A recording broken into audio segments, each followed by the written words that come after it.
Yeah, that's a question. And that's an interesting question. Are investors, both of you, are ready to address the core issues of India as a developing country, which are different than developed countries? Are they ready to invest in such ventures? So the issues here are different from the issues that developed countries may face. So are they maybe you can respond to that.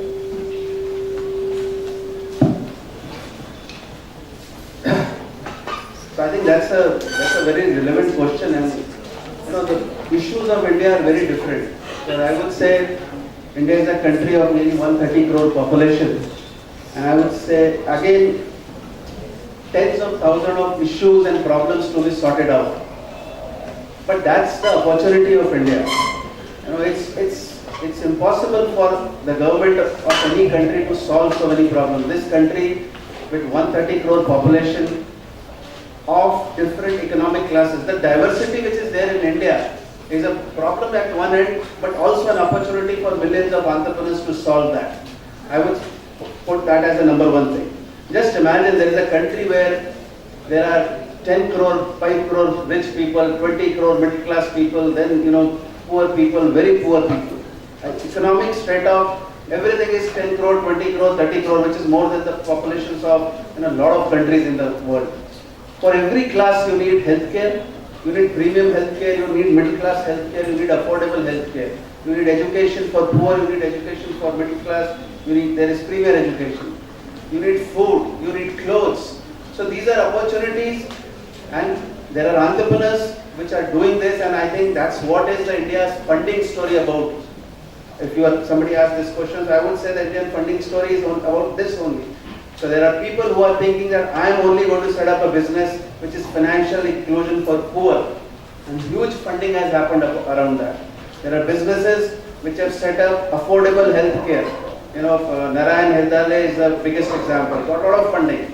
There are businesses who are setting up, because there is not even I would say, serious city healthcare system is also not there. I am not talking of tier 2, tier 3 and tier 4 system classes. So there is funding happening all around on people who are giving solutions in education, for primary education, higher education, vocational trainings. It's all happening. So I would just say that whoever has asked this question, just imagine that because of all these reasons that India's problems are there, agriculture, infrastructure, everywhere there is huge funding opportunities, huge entrepreneurial opportunities, and huge investment is already pouring in and will continue to pour in. So anyway, the next question is, who will the investors provide money? An entrepreneur with a new idea or an existing businessman? If I have a banker, if you try to answer this, and I think they can supplement. If the banks were providing credit only to an existing businessman, when I was studying and I was in law stage, the leading business houses of the country were the Birlas, the Tatas, the Mafitlas, the Dalmias, and the Srirams. If you look at these groups, almost 3 of these groups are, and all of them are, at least 2 or 3 of these groups are not figure much anymore. And if you start preparing the top 10 list of India, it's entirely new names. So it's not that we lend only to the existing business people. We lend to where we see first, because it's not my money to begin with, it's your money again. I'm just a financial intermediary. So we lend where our money is safe, if we try to do that. And we lend where we feel that this is something which we would like to be associated with. Now on the startup space, I think I would like to have some color from others also.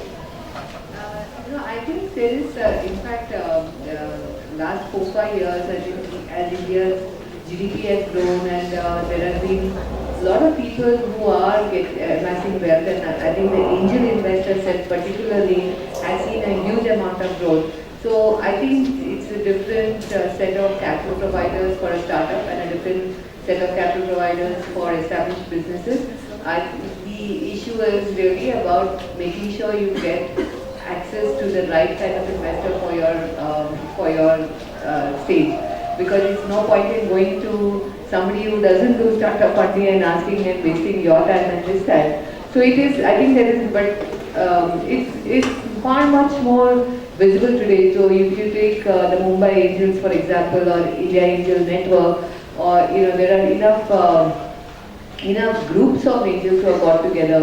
There are enough people who are from the corporate world who, after they cross 50, decide that they don't want more of the same and have started doing angel investors on their own and providing mentorship for startup companies. So I think you all are truly fortunate to be in a world in India today where I think people are understanding that there are different horses for different courses, and therefore you just need to do some amount of work before you approach the right kind of person. I don't think it's an issue.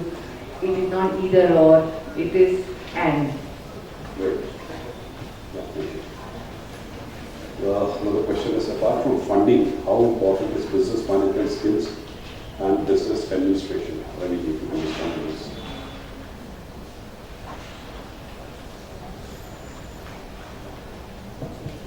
No, so absolutely, it's. I think funding comes much later in the evaluation process. As I mentioned earlier, it's not only your idea. First of all, just to set the expectation right of all of you. Today, just to get money on the basis of an idea is tough. You need to, because most of the businesses people are thinking of, if you can start with some small capital, which is yours, with your family or your friend, somebody can do, and you bring a proof of concept out, it's much better chances of getting money. Just on the strength of a PPT presentation, my thought is you would struggle to get some money. So, now coming to the business administration, it's very, very critical whenever we go to a lot of existing businesses also. Say I'm talking of equity funding. There are tens of thousands of in India businesses which are doing regular business. But when they go out to try and raise equity capital, most of them struggle. And I just tell all of them one thing I think which should make you understand that, if you're running a small business in a certain way, probably your father is running, as she mentioned, a clinic they're running, but they want to go out and raise equity money, people will just not give them money because they're trying to raise money to run that business at a much larger scale, and whether they have that business management skill or not, it's very critical. So, if to ride a bicycle, you need certain kind of skill. If you're an early stage startup, very small, you need certain kind of skill. But to drive a car, you need a different kind of skill because it's a different machine. It requires different skill. You need to know where the clutch is, where the brake is, and how to stop the car and how to run the car. And people were growing very fast when the companies become bigger. You try to fly that car. So car will not fly. You need a plane to fly. So you need to change your organization from bicycle to make it a car and then make it a plane. If you try to drive a bicycle like a car, it will not run. If you try to fly a car like a plane, it will not fly. So the organization skill, the management capabilities of the entrepreneurs that we try to see is that whether he has the skill. So if his business in the cycle stage, yes, whether he can run that cycle, which is building a team, putting systems and processes, being in control. It's not just selling, it's selling, getting your money back, keeping your customers satisfied, keeping your team satisfied, whether he has a team capabilities or not. It's not easy. There are so many things for him to do, whether he can bring co-founders on board or not. So that's a very, very early stage kind of thing. But a growth business, we start looking at different kind of capabilities. Because it's becoming a bigger business, turning into a scooter or a car now. So he needs a different kind of skill. So continuous evaluation every investor does, and I think funding is any person with the most brilliant idea, but not a good team, not good capabilities will not get money. They always say venture capitalists, like A category idea with a B team will not be successful, but a B category idea with A category team, A class team will be more successful, more chances of success are there. So we firmly believe in that. The team capabilities are much more, idea can be little raw, little rough in the beginning, but they will learn on the way. But the capabilities of the team, absolutely very, very important for us. But this question is specifically addressed to you now. Okay, how well are the government schemes working for building a right environment for startups? And this is the last question, I would say. Okay, so government in last, I think 4-5 years, there has been a lot of awareness in the governments also about startup culture. To be very frank, even governments didn't know what was this startup culture happening, and they didn't understand it very easily. In fact, there is in the big banking system that we have, there is a joke that the big IT revolution in India in 90s happened without the government, without the banking system. None of them took loans from the banking system, none of them took any grants from the government, none of them took any help from the governments. But suddenly IT became so big that it was employing millions and millions of people in this country. But today, I think we have crossed that. There is a knowledge economy, there is requirement for innovation and startup support. So last 4-5 years, and it's gathering momentum, governments have become very much aware.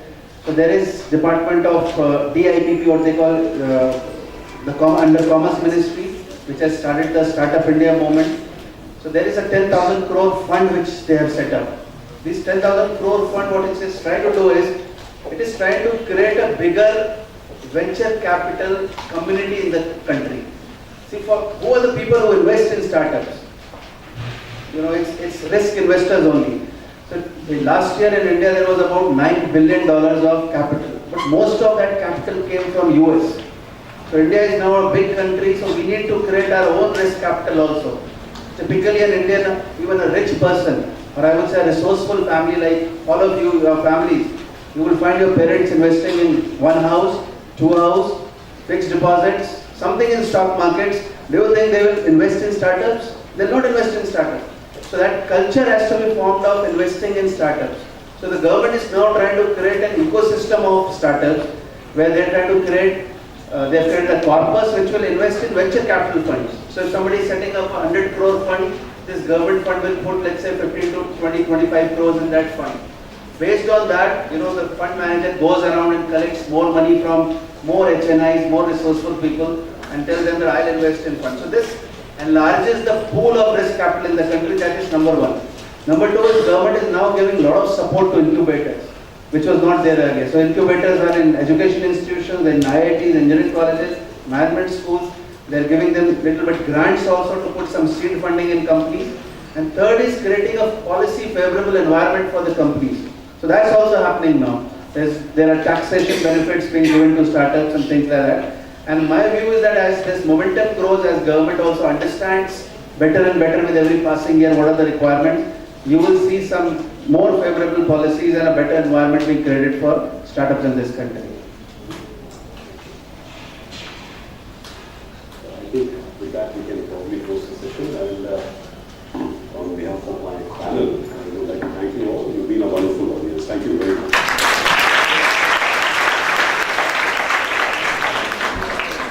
It is a privilege and a great joy for me to extend a vote of thanks to Mr. Ravi Tyagi, Ms. Bala Deshpande, Mr. Topendra Bhattacharjee and Mr. Arun Mehta, who have contributed in one way or the other to make this conference a grand success. The resource person have brought here with them and shared with us their knowledge and experiences. We understand that you have taken out time of your very important schedule to contribute to this conference. Thank you for your invaluable contribution. May I have your attention, please? Please be in the auditorium. We are going to start our next session in the next 5 minutes. Research contributors, we are requested to move to another room for paper presentations. Volunteers, please help them out with the directions.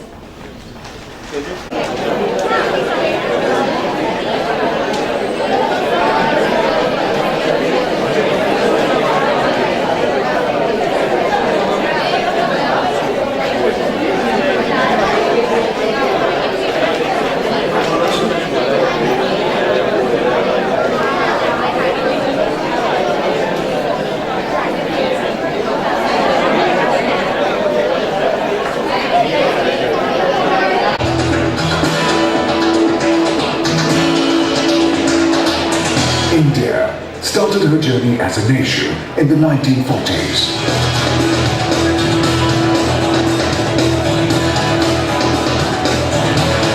And so did we at RBL Bank. But our real transformational journey began in 2010 when a new management team of experienced bankers took over during the difficult economic period. Today, India is one of the world's fastest growing economies. and we are one of India's fastest growing private sector banks. As part of this transformation, we envision to build a professionally governed institution and focus on 3 pillars while laying the foundation of growth.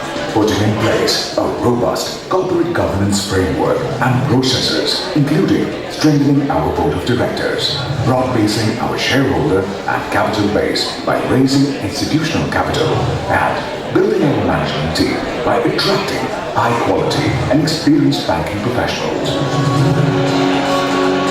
To support our vision, we believe we now have modern technology infrastructure, a comprehensive product suite, and experienced banking professionals. Through our efforts over the last 5 years, we have continuously focused on developing a customer-centric culture. Our approach is to build